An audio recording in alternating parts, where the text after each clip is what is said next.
민주당 송영길 대표가 조국 사태와 관련해 청년들의 상처받은 마음을 헤아리지 못했다며 공식 사과했습니다. 국민의힘은 전혀 반성의 모습이 보이지 않는 영혼 없는 사과라고 비판했습니다. 정부 합동특별수사본부는 LH 사태로 시작된 공직자 부동산 투기 조사에 대한 중간 결과를 발표했습니다. 3개월 동안 646건을 조사해 LH 직원 등 20명을 구속하고 529명을 검찰에 송치했다고 밝혔습니다.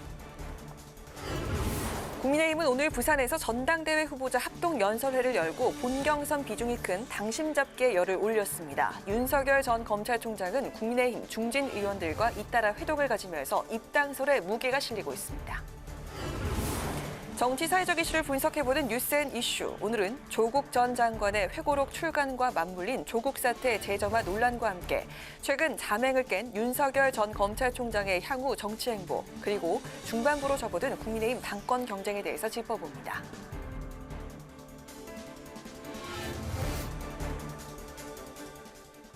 여러분 안녕하십니까? 6월 2일 의정 종합뉴스 뉴스엔 시작하겠습니다. 당대표 취임 한 달을 맞은 더불어민주당 송영길 대표가 재보궐선거 패인을 분석하기 위해 진행한 민심경청 프로젝트의 결과를 보고했습니다. 특히 조국 전 장관 자녀 입시 비리, 박원순, 오거돈 전 시장 성추행 사건에 대한 국민들의 지적이 많았다며 공식 사과했습니다. 송 대표는 그러면서도 검찰이 가혹한 수사 기준을 윤석열 전 총장 가족 비리에 똑같이 적용해야 한다고 덧붙였습니다. 한도영 기자가 보도합니다. 더불어민주당 송영길 대표는 일주일간 진행한 민심 탐방 결과 내로남불, 언행 불일치 문제를 지적한 국민들이 많았다고 밝혔습니다. 조국 전 장관의 자녀 입시 비리 사건은 좋은 지위와 인맥으로 품앗이하듯 스펙을 쌓게 해 청년들에게 좌절과 실망을 안겨줬다고 말했습니다. 오거돈, 박원순 전 시장의 성추행 사건에 대해서도 권력형 성비위 사건에 당이 피해자 보호 등 기본적 조치조차 취하지 못했다며 공식 사과했습니다. 피해자와 국민 여러분께 너무나도 깊은 상처와 실망을 남긴 점 두고두고 속죄하도 부족하다고 생각합니다. 자녀 입시 관련 문제에 대해서는 조국 전 장관도 수차례 공개적으로 사과했듯이 우리 스스로도 돌이켜보고 반성해야 할 문제입니다. 다만 송 대표는 검찰의 가혹한 기준으로 조 전 장관 가족이 법정에 섰다며 윤석열 전 총장 가족 비리에도 같은 기준이 적용돼야 한다고 강조했습니다. 최근 출판된 조 전 장관 회고록에 대해서도 언론이 검찰 주장을 받아쓰게 하며 융단 폭격한 것에 대한 반론 요지서로 이해한다고 말했습니다. 당내 일부의 조 전 장관 옹호 발언이 당 지지율에 부정적인 영향을 미칠 것을 단속하면서도 친문 등의 반발은 최소화하려는 행보라는 분석이 나옵니다. 법률적 문제는 재판이 진행 중인 상황으로 결과를 지켜봐야 할 것입니다. 조국 전 장관 가족에 대한 검찰 수사의 기준은 윤석열 전 검찰총장의 가족 비리와 검찰 가족의 비리에 대해서도 동일하게 적용되어야 할 것입니다. 송 대표는 대선 경선 연기론과 관련해선 이번 달 발족할 대선 기획단을 통해 의견을 수렴한 후 정리하겠다고 밝혔는데 기존의 개입 불가에서 다소 달라진 것으로 해석됩니다. 국민의힘 당대표 예비 경선에서 이준석 전 최고위원이 1위를 차지한 것에 대해선 이준석 현상을 환영한다며 국민의힘이 합리적 보수로 진화하길 기대했습니다. 송 대표는 손실보상법 소급은 직접적인 영업제한 대상에 한해 적용돼야 한다고 생각한다며 조만간 여야정 조율을 통해 결론 내리겠다고 말했습니다. 한편 국민의힘은 논평을 통해 드러난 일부만 대충 넘기려는 말의 성찬, 속빈 강정이었다며 국민들이 습관성 악어의 눈물을 보고만 있지 않을 거라고 비판했습니다.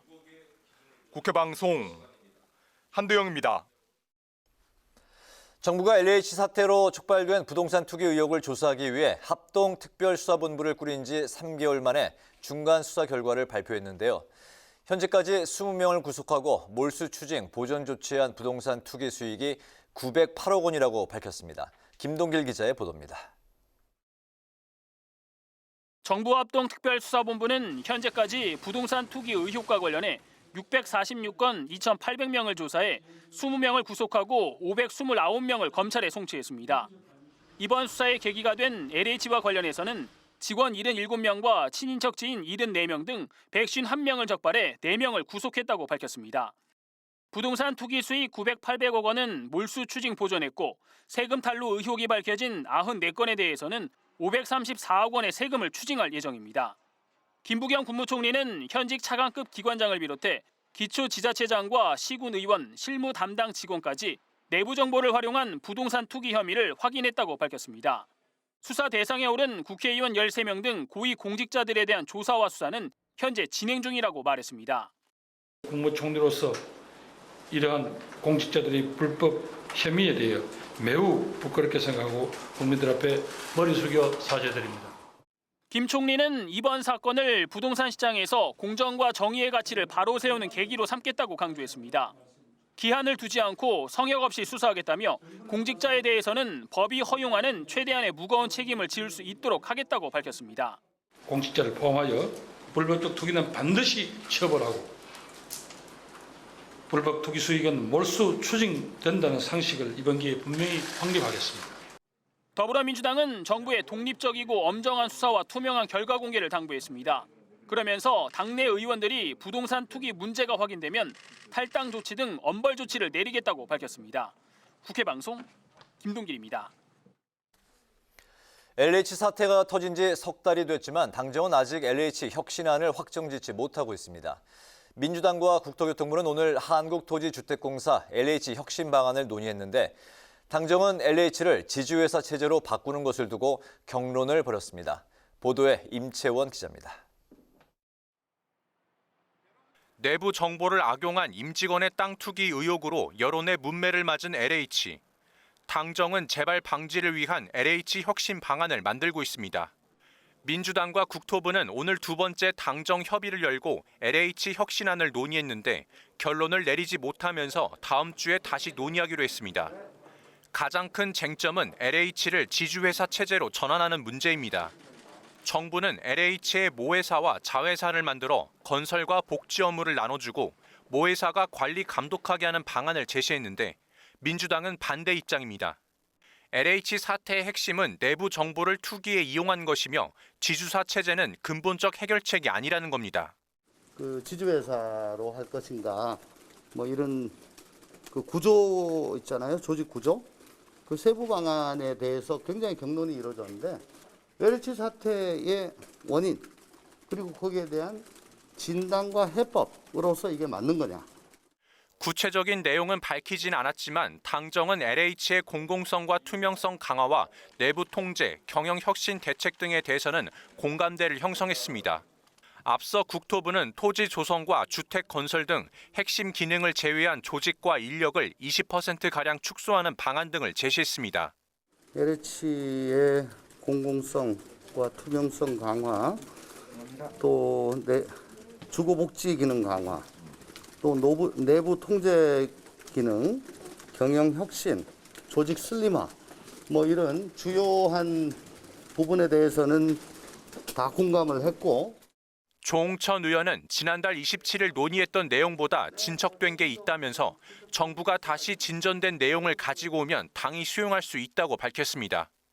하지만 LH 본사가 위치한 경남 진주시 일대에서 혁신안에 대해 반대하고 있고 조직 구조가 아니라 내부 감시 감독 문제라는 지적도 있어 맹탕 혁신안이 나오는 게 아니냐는 우려도 제기되고 있습니다. 국회 방송 임천입니다. 정계 대비 초1기에 들어간 윤석열 전 검찰총장이 최근 국민의힘 현역 의원들과 연이어 만나면서 국민의힘 입당설에 무게가 실리고 있습니다. 새 당대표를 선출하는 11일 전당대회 이후 입당할 것으로 전망되고 있는데요. 당권 주자들도 환영의 뜻을 밝히며 저마다 대선 승리 전략을 밝혔습니다. 박지영 기자가 전합니다. 야권의 유력 대선 주자인 윤석열 전 검찰총장의 국민의힘 합류가 유력해졌습니다. 윤 전 총장이 최근 국민의힘 정진석, 권성동, 윤희숙 의원 등을 잇따라 만난 것도 입당설에 힘을 싣고 있습니다. 지난달 29일 윤 전 총장과 자신의 지역구인 강원도 강릉에서 만남을 가진 권성동 의원은 국민의힘 입당 신호탄이라고 해석했습니다. 굳이 우리 당 의원들을 만날 이유가 뭐가 있겠습니까? 그건 그렇죠. 결국은 예. 대권 도전은 우리 당과 함께 하겠다는 그런 정치적 표현이다. 윤 전 총장의 정치 데뷔 시점은 오는 11일 새 당대표를 뽑는 국민의힘 전당대회 이유가 될 것이란 관측이 지배적입니다. 국민의힘의 평당원 자격으로 입당해 9월 대선 경선에 참여할 것으로 알려졌습니다. 또 대선 캠프도 바로 꾸리지 않고 5명에서 10명 내외 소규모의 참모진과 대선 준비에 나설 계획인 것으로 전해졌습니다. 국민의힘 당권 주자들도 윤 전 총장 입당 가능성에 환영의 뜻을 밝히고 내년 대선 승리를 위한 전략을 제시했습니다. 오늘 부산, 울산, 경남 합동 연설회에서 주호영 당대표 후보는 먼저 야권 통합 후 후보를 단일화해야 대선에서 이길 수 있다고 강조했고 우리는 통합 이후에 단일 후보를 뽑는 절차로 가야 하지 무슨 자강론을 앞세우고 정시에 버스가 출발한다. 이렇게 하면 커다란 분열의 단초를 제공할 수가 있습니다. 나경원 당대표 후보도 야권 대선 후보들이 모두 참여할 수 있는 통합이 중요하다고 밝혔습니다. 첫째도 통합, 둘째도 통합해야 됩니다. 모든 후보 끌어 담아서 우리 모두 반석 위에 올려서 야권 통합, 야권 단일 후보 만들겠습니다. 자강론을 띄운 이준석 당대표 후보는 윤 전 총장 입당 가능성에 자신의 SNS를 통해 우리 당 버스에 오르면 안락하게 모시겠다고 밝혔습니다. 내년 대선을 승리로 이끌 적임자라며 저마다 지지를 호소하고 있는 당권 주자들은 내일 대구, 모레인 대전에서 합동 연설회를 진행할 예정입니다. 국회방송 박지영입니다. 여야가 모레 오전 양당 원내대표와 수석 부대표 2+2 회동을 갖고 6월 국회 의사일정을 논의할 예정입니다. 양당 원내 지도부는 오늘 오전에 만나 6월 임시국회 의사일정과 처리 법안을 모레 논의하기로 합의했습니다.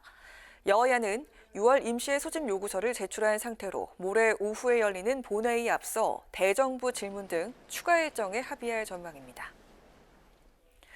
더불어민주당은 국세와 지방세 비율을 7대3으로 맞추기 위해 지방세수 비중을 올리는 방안을 검토 중입니다.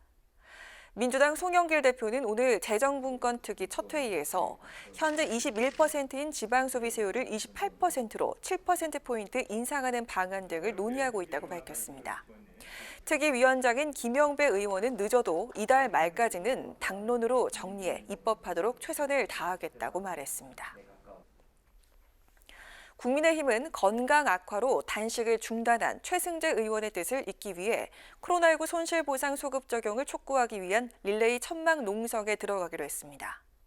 국민의힘 의원 9명은 오늘 국회 앞 농성장 앞에서 기자회견을 열고 소상공인과 자영업자들을 위해서 자발적 참여로 천막 농성을 계속 이어갈 것이라고 밝혔습니다.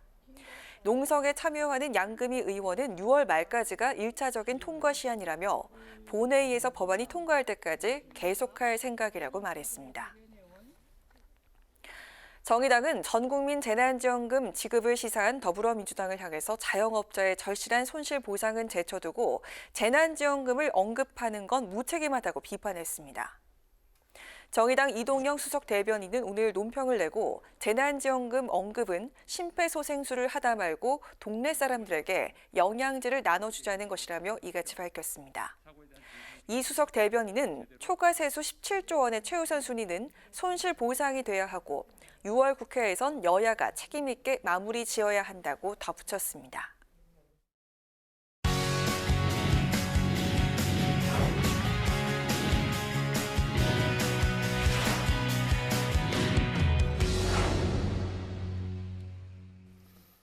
네, 오늘 이슈 분석 장정현 기자와 함께합니다. 장 기자 어서 오십시오. 안녕하세요. 네, 조국 전 법무부 장관이 낸 회고록 조국의 시간이 이제 서점가의 돌풍을 몰고 오면서 연일 화제가 되고 있네요. 네, 이 조국의 시간이 큰 화제를 모으고 있습니다. 이미 발간되기도 전에 선주문만 15,000부가 넘어섰고요. 대형 서점에 입고되자마자 무섭게 완판됐고 또 발간 하루 만에 10만 부 이상이 팔렸다고 합니다. 네. 대형 온라인 서점에서도 지금 구매 예약을 하면 다음 주 수요일 이후에나 책을 받아볼 수 있다고 하니까 이 조국의 시간은 출간하자마자 베스트셀러가 됐습니다. 네, 첫날 하루 만에 이제 10만 부 돌파, 대단한 이제 관심을 끌고 있는데 조국의 시간은 이제 서점가뿐 아니라 민주당에도 상당한 지금 파장을 몰고 오는 것 같습니다. 조국 사태가 이제 재점화되고 있는 또 그래서 이제 논란이 되고 있고 오늘 송영길 대표가 조국 사태에 대해서 공식 사과까지 했죠. 네, 이 지난 4.7 재보선 참패의 주요 원인으로 이 민주당은 조국 사태를 지목해 왔는데요. 이 송영길 대표를 선두로 이 당 지도부는 당명 빼고 다 바꾸겠다 이런 각오로 그동안 당 쇄신 작업에 들어갔습니다. 그 일환으로 진행한 이 민심 경선 프로젝트를 마치고 오늘 송 대표가 이 당 쇄신 방안을 담은 대국민 보고를 하면서 이 조국 사태에 대해 사과했는데요. 먼저 네. 송영길 대표 발언부터 들어보시죠. 민주화 운동에 헌신하면서 공정과 정의를 누구보다 크게 외치고 남을 단죄했던 우리들이 과연 자기 문제와 자녀들의 문제에 그런 원칙을 지켜왔는지 통렬하게 반성해야 한다고 생각합니다. 좋은 대학 나와 좋은 지위 인맥으로 서로 인턴시켜주고 품앗이 하듯 스펙 쌓기 해주는 것은 딱히 법률에 저촉되지 않는다 하더라도 그런 시스템에 접근조차 할 수 없는 수많은 청년들에게 좌절과 실망을 주는 일이었습니다. 네, 어제 이 비공개 최고위원 회의에서 사과하는 쪽으로 의견을 모았다고 전해지면서 관심이 집중된 건 바로 이 송 대표의 사과 수위였는데요. 법률적 문제와는 별개로 또 스펙 품앗이가 법률에 저촉되지 않는다 하더라도 이런 표현을 썼는데 절반은 동의하지만 또 절반은 동의 못한다. 송 대표의 사과가 정치권에 이렇게 받아들여지면서 반쪽짜리 사과라는 이야기도 나오고 있습니다. 또 송 대표가 이 조국 사태를 사과하면서 윤석열 전 검찰총장도 함께 거론했는데요.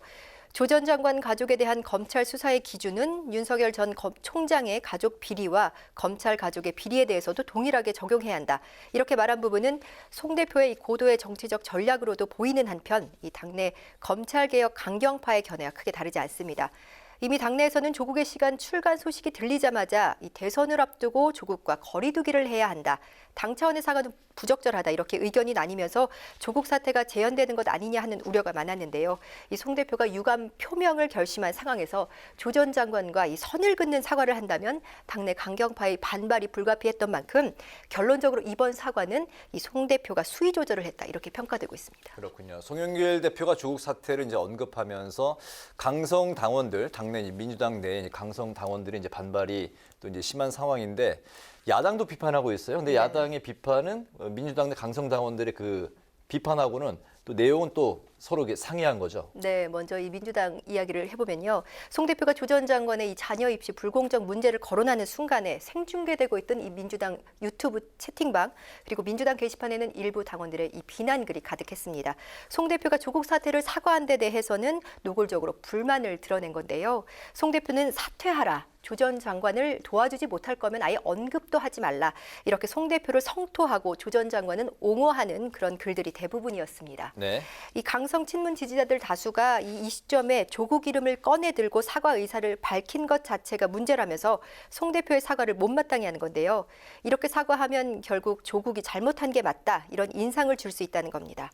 이 같은 강성 친문 지지자들의 움직임은 이 4.7 재보선 참패 요인으로 이 조국 사태를 거론하며 고개를 숙였던 민주당 초선 의원 5명에게도 영향을 미친 것으로 보이는데요. 당시에 이 강성 친문 지지 당원들의 문자 테러에 시달렸던 오영환, 이소영, 전용기, 장경태, 장철민 의원 이번 회고록 발간 소식에는 별 언급이 없는데요. 장경태 의원이 국민의 알 권리를 충족하는 일이다 정도의 입장만을 밝힌 상태입니다. 이 송 대표 이번 사과에 대해서도 국민의힘도 이 진정성 없는 자기 변명 정도라고 비판했는데요. 이 김혜령 대변인 발언 들어보시겠습니다. 조국 전 장관 의혹에 딱히 법률에 저촉되지 않는다며 회고록 또한 반론 요지서쯤으로 이해한다고 한 송 대표의 발언은 가슴 아프다, 정치적 희생양이다, 귀양간 죄인 운운하는 자기 변명과 궤변의 연장선상 그 이상도 그 이하도 아닙니다. 정치권이 또다시 조국의 시간을 이제 만난 것 같은데요. 송영길 대표의 사과를 놓고도 민주당 내부에서는 여전히 그 갑론을박이 있네요. 네, 어제부터 송영길 대표의 이 사과는 사실상 예정돼 있었는데도 오늘 아침 언론 인터뷰에서 민주당 의원들 간 이 사과에 대한 의견이 엇갈렸습니다. 김용민 최고위원은 이미 조 전 장관이 개인적인 부분에 대해서는 충분히 사과했다며 민주당이 사과할 부분은 아니라고 생각한다고 반대 의견을 밝혔고요. 반면에 박용진 의원은 정부 여당이 추천했던 장관 후보자이고 우리 청와대에서 수석을 맡은 분인데 돌이켜보고 반성할 게 있으면 반성을 당연히 해야 된다고 말하면서 의견을 달리했습니다. 송 대표 사과 이후 조 전 장관도 자신의 입장을 밝혔는데요. 자신의 SNS에 겸허히 받아들이겠다면서 민주당은 자신을 밟고 전진하라고 적었습니다. 결국 이 자신을 둘러싼 논란으로 더는 민주당에 부담을 주지 않겠다는 뜻으로 풀이되는데요. 이 취임 한 달을 맞은 송 대표가 이 조 전 장관과 관련해 이 사과 입장을 밝혔지만 네. 강성 친문 당원들의 이 성난 여론을 잠재우지 못하고 있는 데다가 당 내부에서도 사과에 대한 의견이 엇갈리면서 이 조국 사태로 촉발한 이 당 분열 양상을 어떻게 수습할지 좀 관심이 집중되고 있습니다. 네, 오늘 이슈 분석은 조국 회고록과 맞물려 재점화된 조국 사태 논란, 그리고 민주당 송영길 대표의 조국 사태 사과를 중심으로 살펴봤습니다. 장정현 기자 수고했습니다.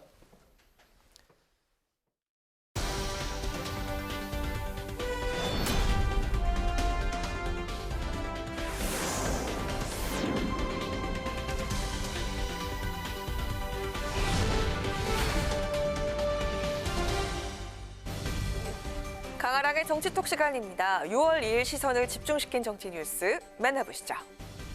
자, 오늘의 첫 번째 정치톡은 침묵의 시간입니다.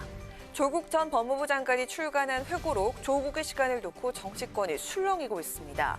여권에선 찬반 의견이 엇갈리는 등 논쟁이 벌어지고 있고요. 야권에선 그야말로 맹비난이 쏟아지고 있습니다. 이런 가운데 이낙연, 정세균 전 총리가 앞다퉈 응원의 메시지를 내놓는 것과 달리 여권의 차기 대선 후보 지지율 1위 이재명 경기지사는 그 어떤 반응도 내놓지 않아 해서 관심이 모아지고 있습니다. 이 지사 지난달 27일 조 전 장관의 회고록이 출간된 날 소식이 전해진 이후부터 오늘까지 침묵을 지키고 있는데요. 조 전 장관을 옹호하든 비판하든 논란에 휘말릴 가능성이 높은 만큼 이에 대해선 전략적인 침묵을 고수하는 한편 민생, 정책 현안은 목소리를 높임으로써 유능한 지도자의 모습을 부각한다는 계산이 깔려 있는 것으로 보입니다. 이 같은 전략은 친문 지지층 흡수에 공을 들이고 있는 이낙연 전 대표와 정세균 전 총리와는 확연히 다른 행보인데요. 야권의 정권 교체론을 상쇄하려면 문재인 정권의 부정적 요소들과 거리 두기에 성공해야 한다는 점이 작용한 것으로 읽힙니다. 야권 역시 이 지사의 이런 전략을 잘 알기에 조 전 장관에 대한 입장을 밝히라고 압박하고 있습니다. 이에 대해 이 지사, 먹고 사는 문제가 시급한데 그런 문제에 관심을 둘 이유가 없다며 법원의 판결이 나오면 될 일이라고 밝혔습니다.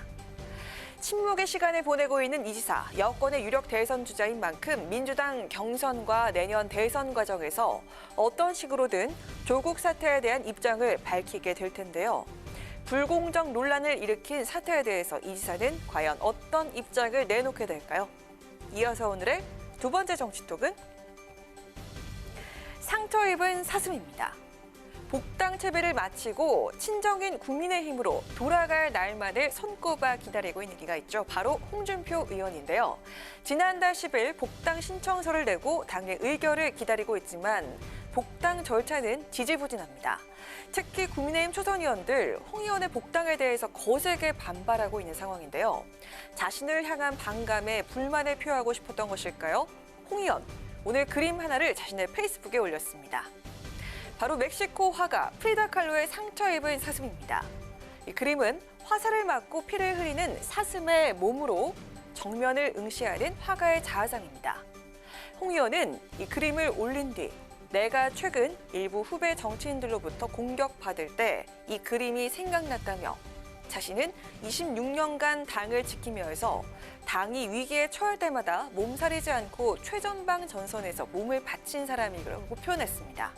그러면서 정치하면서 피하도 구분 못하고 적에게는 겁이 나서 말 못하고 뒤탈 없는 아군 선배에게만 모질게 대한 것부터 배우는 것은 참으로 나쁜 버릇부터 배우는 것이라며 이제 그만하길 바란다. 지금은 모두 힘을 합쳐 이 난국을 돌파해 나가야 할 때라고 덧붙였습니다.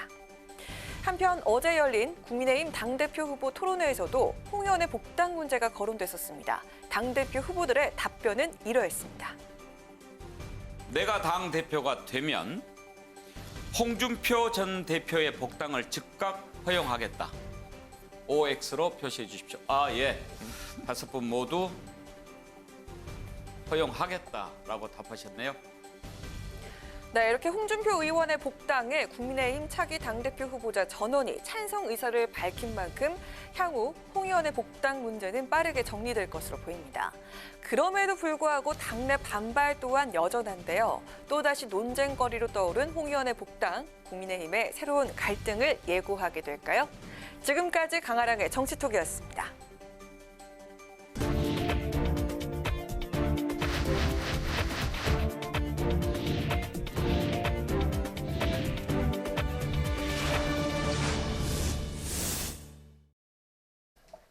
네, 이번 순서는 정치의 사회적 이슈를 분석해보는 뉴스앤 이슈입니다. 매주 수요일 저희와 함께하는 두 분, 최진봉 교수, 장성철 소장 나오셨습니다. 두 분 어서 오십시오. 어서 오세요. 네, 첫 번째 질문 드리겠습니다. 민주당 송영길 대표가 이제 당 대표가 된 지 이제 한 달을 맞았는데 오늘 이제 국민소통 민심경청 프로젝트의 이제 대국민 결과 보고를 했습니다. 그렇습니다. 제일 먼저 이제 부동산 백신 이야기를 했는데 이 부분 어떻게 들으셨습니까? 저는 그러니까 당연히 여러 가지 얘기를 했지만 우리 정부가 잘한 부분도 있고 또 여러 가지 어려운 부분도 있었지 않습니까? 그런 부분들을 진솔하게 저는 표현했다고 생각을 해요. 그런 점에서 본다고 하면 송영길 대표가 또 국민들이 또 청년들이나 국민들이 하는 여러 가지 의견들, 얘기들을 잘 경청해서 그걸 잘 반영하겠다고 얘기했던 부분도 저는 긍정적으로 평가할 부분이라는 생각을 합니다. 네. 중요한 건 이제 국민들의 목소리를 잘 들어야 된다고 생각을 해요. 그리고 대선을 앞두고 있기 때문에 집권 여당으로서 국민들이 뭘 원하는지 하는 부분들이 잘 반영이 될 수 있도록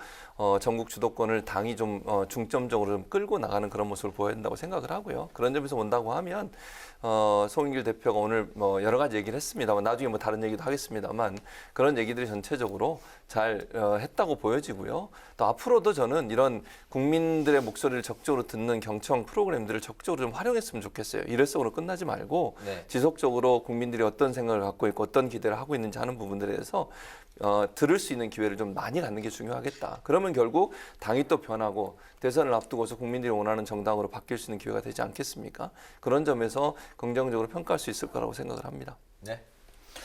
아프고 쓴 소리를 듣는다는 것 자체가 되게 어렵고 힘든 일인데 송영길 대표가 지난 한 달 동안 참 잘하셨다라고 먼저 좀 칭찬의 말씀을 드리고요.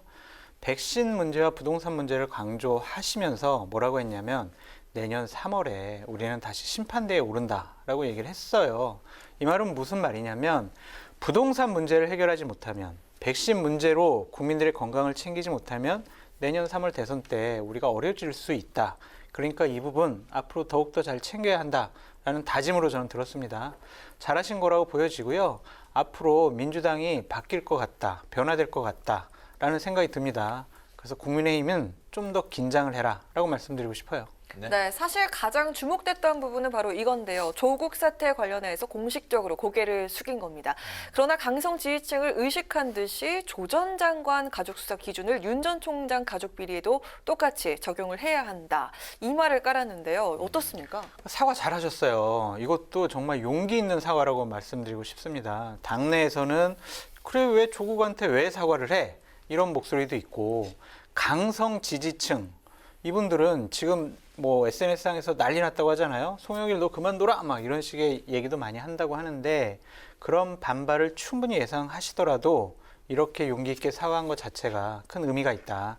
근데 좀 아쉽다라는 생각이 들어요. 두 가지 부분인데 조국 사태는 아직 법률적인 판단을 받아야 한다. 그 부분에 대해서는 좀 유감해요. 공직자는요. 의혹만 가지고도 상당히 그 공직을 수행하는데 어떠한 자격이 있느냐 없느냐를 판단해야 돼요. 그걸 엄격해야 된다는 얘기예요. 그냥 헌법상에 보장된 무죄 추정의 원칙을 갖고 조국 전 장관 대법원에서 아직 확정 판결 안 났잖아. 그러니까 우리 법률을 지켜봐야 돼. 어떻게 나올지 봐야 돼. 이런 식의 접근 방법은 좀 잘못됐다라는 생각이 들고요. 윤석열 전 총장을 끌어들인 것은 상당히 잘못된 판단이다라는 생각이 들어요.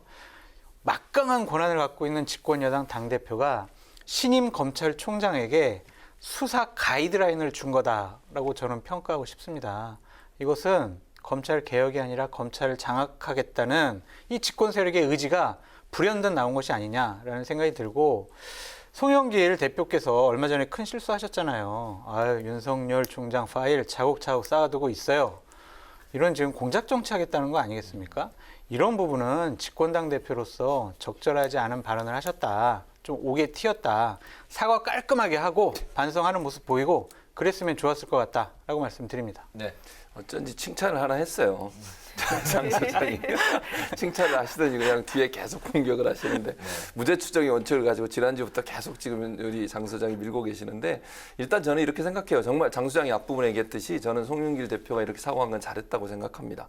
그리고 이거는요 법적인 문제는 일단 차치하고 윤리적 도덕적으로 국민의 기준에 맞지 않아요. 그러니까 뭐 물론 그렇게 얘기할 수 있죠. 조 전 장관뿐만 아니라 그 당시에 그런 정도의 위치에 있는 사람들은 다 그렇게 했어. 그 맞는 얘기죠. 저는 그렇게 맞다고 봐요. 그런데 그렇다 하더라도 고위공직자로 임명되신 분이 그런 특혜, 어쨌든 이건 특혜잖아요. 법적으로 문제가 없다 하더라도 특혜라고 저는 봐요. 그런 문제가 있었다고 하는 것을 민주당이 사과하는 건 당연히 해야 된다고 생각해요. 아무리 반발이 있어도 이거는 반드시 해야 되는 일이라고 저는 생각합니다. 그래서 그런 점에서 본다고 하면 송영길 대표가 오늘 사과한 건 참 잘했다고 저는 생각해요.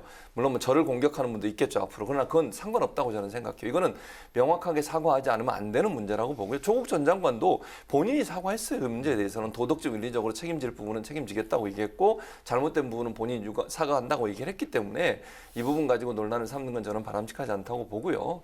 다만 이제 아까 얘기했듯이 이제 우리 장수에 그런 얘기 했잖아요. 무죄추정 원칙을 고위공직자가 되실 분들은 적용 가능하지 않다. 의혹을 가지고도 충분히 얘기할 수 있다.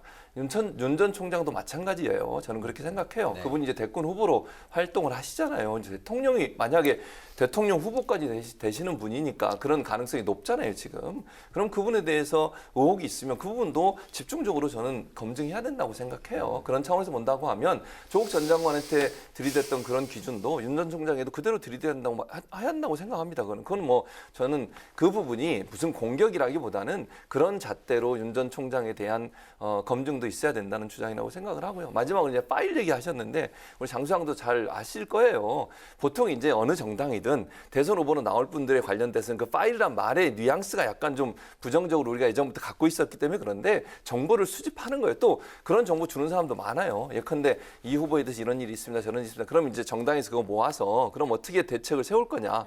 또는 뭐 어쨌든 다른 정당의 후보와 공격 포인트가 있을 때 그 공격 포인트를 어떻게 잘 활용할 거냐 하는 부분은 정당에서 하는 거니까 제가 볼 때 국민의힘도 그런 파일이 있을 거예요. 제가 볼 때 뭐 이재명 지사든 지금 뭐 후보로 거론되는 분들 관련해서 그러니까 그거는 공작 정치라고 좀 보지 않고요.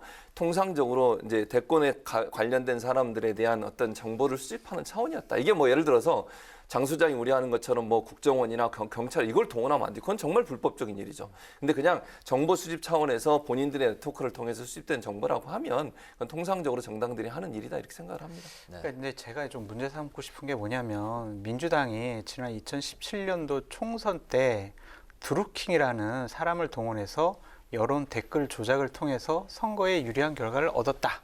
2심까지 이제 그런 판단을 법원에서 내렸지 않습니까? 그렇게 조작을 하겠다라고 저는 집권당의 당대표가 선언한 것 같다라고 말씀드리는 거예요. 그냥 저 같은 사람이 좋아. 그러면 이재명 지사 관련된 파일을 인터넷에서 찾아가지고 내가 차곡차곡 모아놓겠다. 이거랑 집권당 당대표가 저런 얘기 하는 것은 그 무게감이 다르다. 그래서 자꾸 이러한 얘기를 해줘야 다른 권력과 다른 권력기관을 이용해서 다른 생각을 하지 않을 것 같아요. 그래서 저는 거듭 말씀드리지만 이 부분만큼은 송영길 당대표가 실수한 부분이다. 앞으로 저런 얘기 안 하셨으면 좋겠다라고 말씀드립니다. 그러니까 저런 얘기 안 하셨으면 좋겠다. 그 부분만 딱 얘기했으면 좋을 것 같아요. 그러니까 그게 전제가 마치 송영길 대표가 그런 행동을 한 것처럼 우리는 그렇게 보면 안 될 것 같고 그런 발언이 오해를 불러일으킬 수 있으니 그런 발언을 안 했으면 좋겠다. 그건 저는 장 소장이 말하는 것에 긍정적으로 평가해요. 그런 부분들이 오해를 불러일으킬 수 있는 부분이 있어요. 그런데 다만 그렇다고 송 대표가 지금 그런 무슨 경찰을 이용하거나 국정원을 이용해서 무슨 정보를 수집하고 이러진 않았어요. 그러니까 그런 부분들이 오해를 불러일으킬까 봐 제가 또 말씀을 드리는 겁니다. 네, 윤석열 전 총장에 대한 언급, 수사 가이드라인 뭐 말씀을 하셨는데 그 두 분의 의견은 일단 뭐 갈리는 것으로 이해를 하겠습니다. 네, 그 송영길 대표가 이제 조국 전 장관 회고록을 두고 이제 반론 요지서로 이해한다면서 수위 조절을 고심한 흔적이 엿보이지만 당내 반발이 이어지고 있는데요. 이에 송영길 대표 이런 입장을 내놨습니다. 저희 당의 입장은 이로 인한 우리 20, 30대 청년들에 대한 가치, 공정의 가치의 상실에 대해서 분명히 사과드리고 그 마음을 쌓아 안아야 된다 이렇게 생각합니다. 그래서 비단 조국 전 장관만의 문제가 아니라 우리 세대가 함께 반성해야 된다는 점을 지적했고요. 네, 송영길 대표의 이제 이런 사과에 이제 당내 강성 지지층은 명분 없는 조국 죽이기다. 송 대표를 탄핵해야 된다. 이런 이제 성토가 쏟아지고 있는데요. 이런 가운데 송영길 대표의 사과를 지켜본 조국 전 장관이 자신의 SNS에 겸허히 받아들이겠다.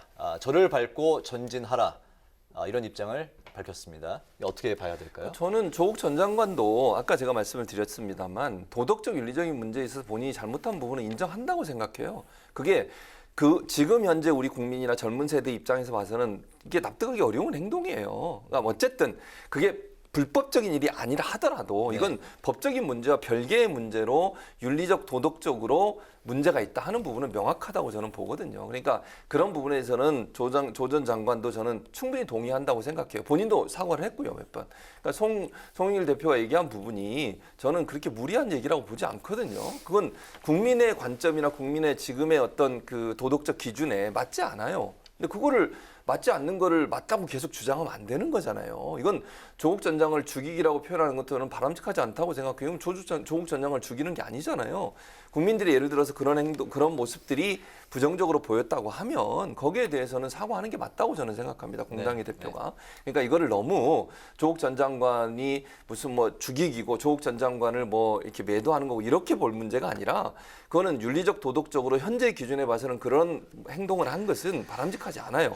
그건 명확하게 잘못했다고 인정하는 거고 법적인 문제야. 법원에서 이제 조국 전 장관 관련해서 지금 재판을 하고 있잖아요. 그분의 결과가 나오겠죠. 그때 가서 그럼 그 결과에 맞게 판단하면 되는 거라고 저는 생각해요. 그러니까 법적인 문제와 별개의 문제로 윤리적 도덕적인 차원에 있어서 조국 전 장관이 했던 여러 가지 행동들은 비판받을 수밖에 없고 거기에 대해서 대표가 사과를 하는 것은 지극히 당연한 행동이다. 저는 그렇게 봅니다. 강성 당원들의 이제 비판은 잘못됐다. 저는 개인적으로 그렇게 생각해요. 이제 조국 전 장관의 이런 이제 그 발언은 어떻게 보십니까? 그러니까 조국 전 장관도 저는 그게 본인도 아까 말씀드렸듯이 사과를 했기 때문에 그분은 인정한다고 저는 생각해요. 조국 전 장관도 본인이 국민의 관점에서 왜냐면 그게 평등하지 않잖아요. 권력을 갖고 있거나 높은 위치에 있는 분들이 본인의 그걸 이용해서 뭐 품앗이를 하거나 예컨대 인턴 관련해서 뭐 이런 것들을 하는 것은 일반인은 누릴 수 없는 거잖아요. 그건 어찌 보면 특권층이라고 하는 분들이 특권층이나 하는 분들만 누릴 수 있는 거니까 거기는 분명히 본인은 제가 볼 때는 조국 전 장관도 거기에 동의한다고 생각해요. 그게 잘못됐다고 또 사과를 여러 번 했고요. 책에서도 또 사과를 했습니다. 그래서 이거는 지지하는 분들은 그거에 대해서 불편함을 느끼실지 모르지만 조국 전 장관은 인정한다고 저는 생각해요. 그러니까 그게 큰 문제라고 보지 않습니다. 이제 워딩에 대해서도 뭐 여러 가지 또 말들이 많이 나오고 있는 것 같습니다. 반성을 한다라고 하는 분이 저런 반성문을 SNS상에 올리고 난 다음에 1시간 후에 아싸 10만 부 베스트셀러 이런 걸 알려주는 게 맞습니까? 이건 진정성이 없는 거예요. 그냥 자기 자랑하고 싶은 겁니다. 이런 책을 내므로써 자기 변명하는 거고요. 자기 지지층을 선동하는 것이다 라고 전 말씀드리고 싶습니다. 교수님께서 자꾸 불법적인 문제가 아니다. 도덕적, 윤리적인 문제다라고 말씀하셨는데 불법적인 문제가 아니면 정경심 교수 왜 법정 구속됐습니까? 입시 비리와 관련해서는요. 7개 항목 다 유죄 나왔습니다. 사모펀드 관련해서도 5개 중에 3개가 일부 유죄가 나왔습니다. 민정수석이라는 분이 민정수석 와이프라는 분이 미공개 정보 이용해서 사모펀드에 투자한 게 이게 맞습니까? 이거는요 공직자로서는 해서는 안 될 일을 했고 더 큰 문제는 본인은 실연의 시간을 지금 보내고 있다라는 식으로 피해자 코스프레하고 있어요. 잘못된 건 잘못된 거잖아요. 인턴 증명서 표창장 위조하면 안 되잖아요. 그런 걸 갖고 대학을 가면 안 되잖아요. 그거 젊은이들이 그런 걸 용납 안 합니다. 이러한 문제를 대학 교수이시고 법무부 장관 했던 분이 했다는 것 자체가 상당히 부끄럽게 생각을 해야 되고 다음부터 그냥 입 다물고 가만히 계시는 게 민주당을 도와주는 거다. 10만 부 팔린 게 그렇게 자랑스럽습니까? 이 책을 갖고 많은 언론에서 많은 분들이 비판하고 있잖아요. 아직도 반성이 덜 됐다. 참 정말 그 멘탈이 정말 대단하다라고 말씀드리고 싶습니다. 장 소장이 제 말을 또 곡해를 해가지고 제가 언제 불법적이 아니라고 얘기한 적이 없어요. 불법적 저는. 문제가 아니다. 아니, 그렇게 얘기한 적이 없고요. 제가 말씀드렸잖아요. 법적인 문제는 재판을 받고 있으니까 그 결과가 나올 때까지 지켜봐야 될 문제라고 얘기했지 불법적이다 아니다 얘기한 적이 없어요. 저는. 제가 아까 얘기했잖아요. 법적인 문제는 재판이 진행 중이니 그 결과에 따라서 어떤 결과가 나오든 그건 받아들이면 되는 것이고 윤리적 도덕적으로는 그러니까 재판이 끝나기 전이라도 윤리적 도덕적으로 논란이 되는 사안에서는 사과하는 게 맞다고 주장을 하는 거예요. 그러니까 죄송합니다. 제가 잘못 들었습니다. 그래서 불법이 아니다라고 얘기한 적은 저는 없어요. 다만 법적인 문제는 아직 끝난 건 아니잖아요. 그러니까 지켜봐야 된다라고 얘기를 하는 겁니다. 네, 또 있습니다. 송 대표가 박원순, 오거돈 전 시장 성추행 문제를 또 사과했고요. 검찰과 언론개혁 추진 등을 밝혔습니다. 결과적으로 이번 송 대표의 민심 경청 대국민 보고 총평을 한번 해보자면 어떻게 거듭 해주시겠습니까? 말씀드리지만 잘하셨어요. 이런 것들이 정당과 특히 집권당의 당대표 하기 힘든 일이에요. 아마 집권당 대표와 정당이 이런 일을 한 달 동안 했다라는 것은 좀 제가 국회에 오래 있었지만 좀 들어보지 못한 것 같습니다. 여러 가지 짚을 것 잘 짚으셨고 민주당이 나가야 될 방향에 대해서도 잘 제시했다고 보여집니다. 이제 숙제가 남아 있어요. 조국 사태와 관련해서 사과하셨잖아요. 그런데 당내에서 반발이 있을 겁니다. 또한 내로남불과 같은 그러한 일들이 당내 의원들이 할 거예요. 그러면 그때 지금 약속했던 것 약속대로 제대로 된 조치를 할 것이냐. 그러한 후속 조치를 국민들이 아마 약속을 잘 지키는지 안 지키는지 두고 볼 겁니다. 일단은 잘하셨는데 앞으로의 행보가 더 큰 문제다라고 말씀드립니다. 저는 그렇게 해야 된다고 생각해요. 반발이 있어도. 송 대표가 지금 하는 방향이 저는 맞다고 보고 그 방향으로 가는 일에 뭐 당이 100% 의견을 다 동의해서 가는 건 아니잖아요.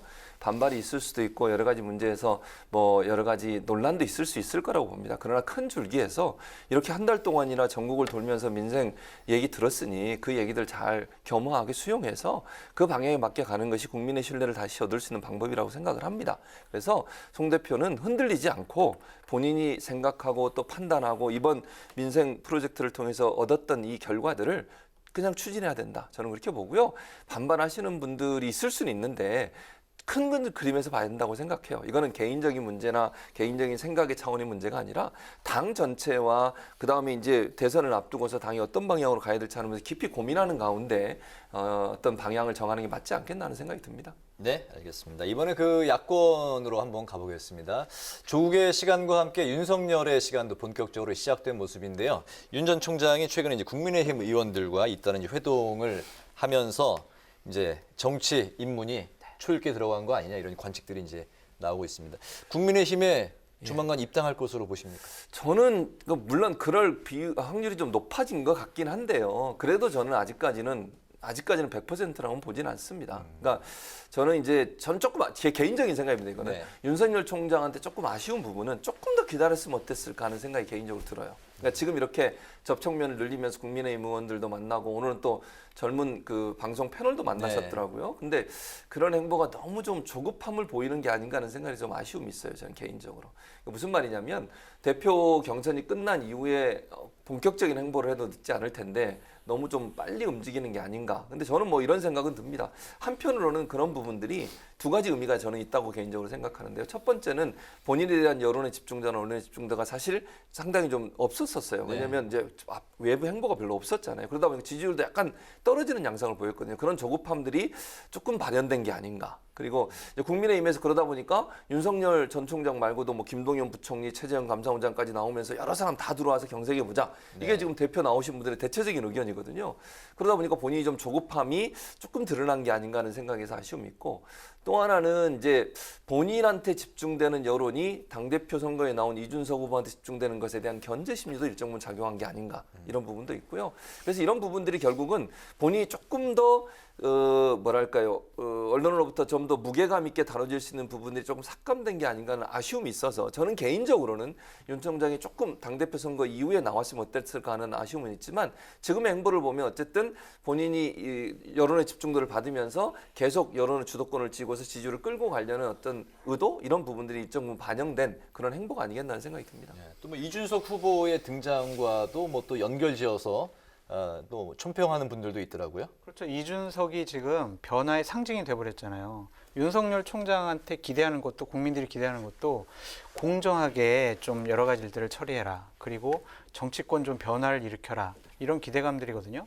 그러니까 이준석과 윤석열의 조합은 상당히 시너지 효과가 나타날 수 있다라고 보여지고 뭐 여러 가지 의미에 대해서는 우리 최 교수님께서 말씀을 너무 잘 분석을 해주셔서 덧붙일 말이 없는데 저는 맞지 않는 예측을 제가 또 한번 해보겠습니다. 예언의 시간. 윤석열 총장이 아마 6월 15일 전후로 해서 저는 정치를 시작하겠습니다라는 선언을 할 것 같아요. 어떤 식으로 시작을 할까요? 글쎄요, 그거는 이제 안식의 그 아니요, 입당인가요? 입당은 아니고요. 예. 그냥 본인이 뭐 예를 들면 국회라든지 아니면 다른 어떤 적절하게 본인의 이미지를 좀 상승시킬 수 있는 그런 장소를 선택을 해서 정치 시작하겠습니다라고 선언할 것 같고 국민의힘 입당 문제는요. 9월 초나 돼야 고민을 하고 결정을 할 것 같습니다. 본인이 정치를 시작하고 나서 바로 국민의힘에 입당을 하게 되면 자신의 영역을 보수 우파, 국민의힘이라는 곳에 한정될 수밖에 없거든요. 그냥 2, 3개월 동안 자유롭게 있으면서 진보 쪽 인사들도 만나고 뭐 능력 있는 다른 분들 같은 편이 아니더라도 그런 분들과 만나면서 지혜를 구하고 영역을 넓히는 게 맞지 지금부터 외연을 축소화시키는 것은 본인의 대선 과도에도 상당히 부적절하다라고 보여지기 때문에 저는 6월 15일과 9월 10일을 주목해라라고 말씀드리고 최 싶습니다. 교수님 고개를 끄덕 계시는데요. 그 날짜는 끄덕인 게 아닌데 그러니까 뒷부분에 아까 장 소장이 얘기했듯이 예컨대 그 조금 외연을 확장하는 부분으로 가야 된다는 건 동의해요. 근데 날짜는 저는 동의하지 않고 6월 15일 찍으셨으니까 저는 안 찍겠습니다. 왜냐하면 장 소장이 확률이 좀 낮기 때문에 6월 15일 일단 기억하겠습니다. 또 윤 전 총장과 회동 사실이 알려진 이들의 면면을 보면요. 비박계 중진 그리고 신진 세력이라는 특징이 있습니다. 이들 의원들이 향후 윤석열 캠프 주축이 될 가능성 얼마나 있다고 보십니까? 가능성 높죠. 뭐 99%라고 생각이 들고요. 윤희숙 의원 같은 경우에는 그 책을 읽었대요. 정책의 배신이라는 책을 읽었는데 본인의 생각과 거의 싱크로율이 99%였다. 그래서 되게 만나고 싶었다라는 뒷얘기가 들리더라고요. 정진석 의원이나 권성동 의원 충분히 윤석열 전 총장의 우호 세력이 될 수 있어서 이분들 주축으로 할 건데 저희가 아는 거는요. 10분의 1도 안 돼요. 그 만난 의원들, 연락하는 의원들이 훨씬 더 많고요. 계속해서 전화도 하고 여러 가지로 좀 세를 규합하는 그런 모양새를 취하는 것 같습니다.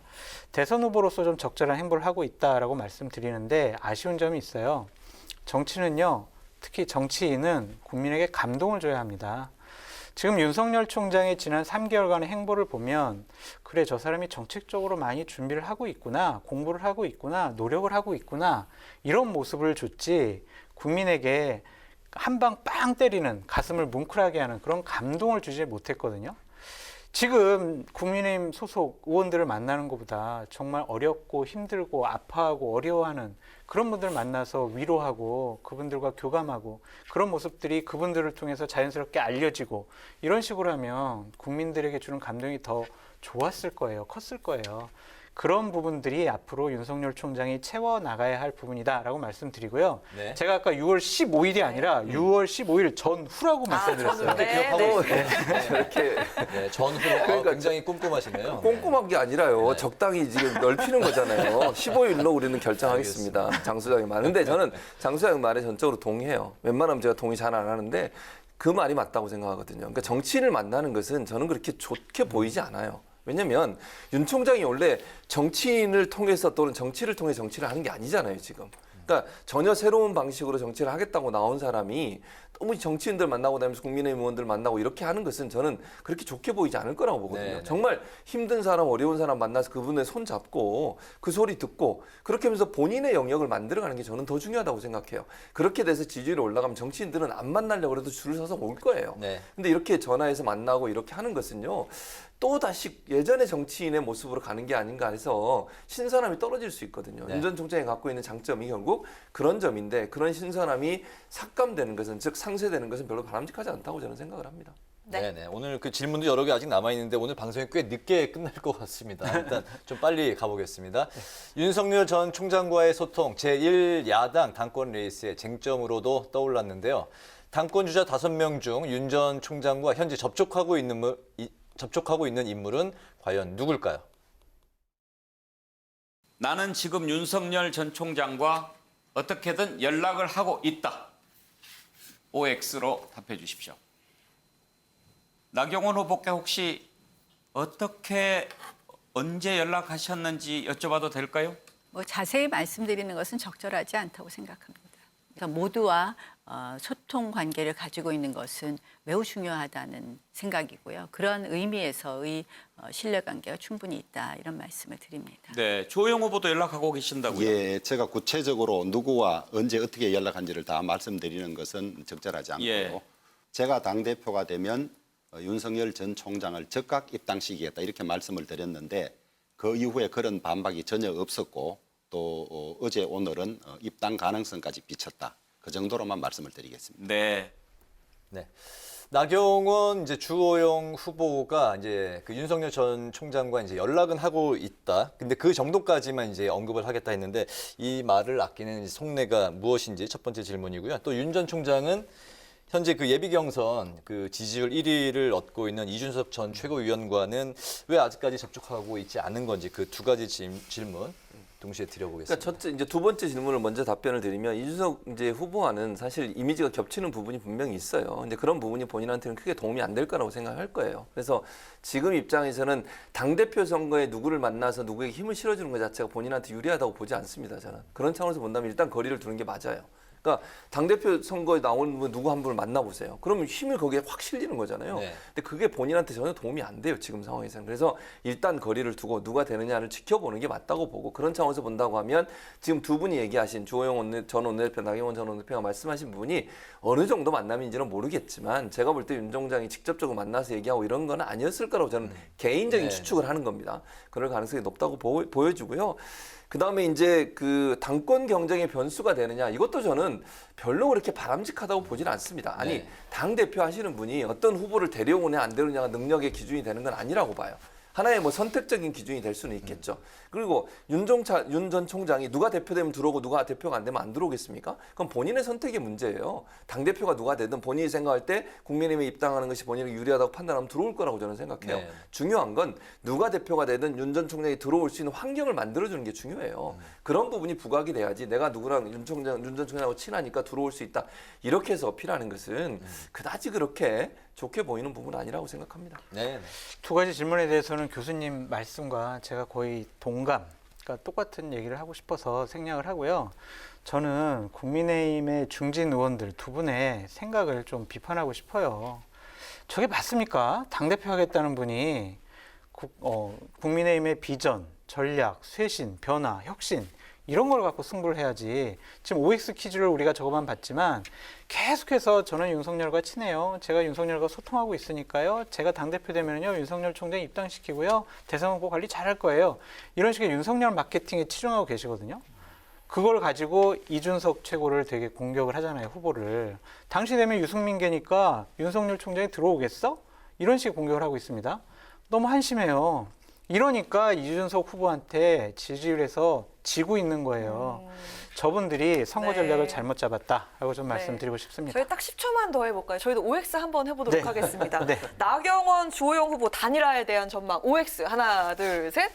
두 분 다 X네요. 네, 감사합니다. 알겠습니다. 네, 각자 그러면 뛰는 네. 걸로 전망을 각자 해주는군요. 네. 네, 잘 알겠습니다. 네, 진행해 주시죠. 조국 전 장관의 회고록 출간과 맞물린 조국 사퇴 논란, 그리고 윤석열 전 검찰총장 향후 정치 행보, 그리고 국민의힘 당권 경쟁에 대해서 지금까지 최진봉 성공회대 교수, 장성철 공감과 논쟁 정책센터 소장과 함께했습니다. 오늘 두 분 말씀 감사합니다. 고맙습니다. 네, 오늘 한여름 더위가 기승을 부렸습니다. 오늘 밤 제주를 시작으로 내일 또다시 전국에 비가 내리면서 더위는 주춤하겠는데요. 제주 지역에 많은 비가 내리겠고 중북부와 남해안 지역에도 제법 많은 양의 비가 내리겠습니다. 비는 내일 밤에 그치겠지만 강원도와 충북, 경북 지역은 모레 새벽까지 이어지겠습니다. 오늘 뉴스에는 여기서 마치겠습니다. 국민의 국회를 위해서 내일도 뉴스N이 함께 하겠습니다. 시청해주신 여러분 고맙습니다.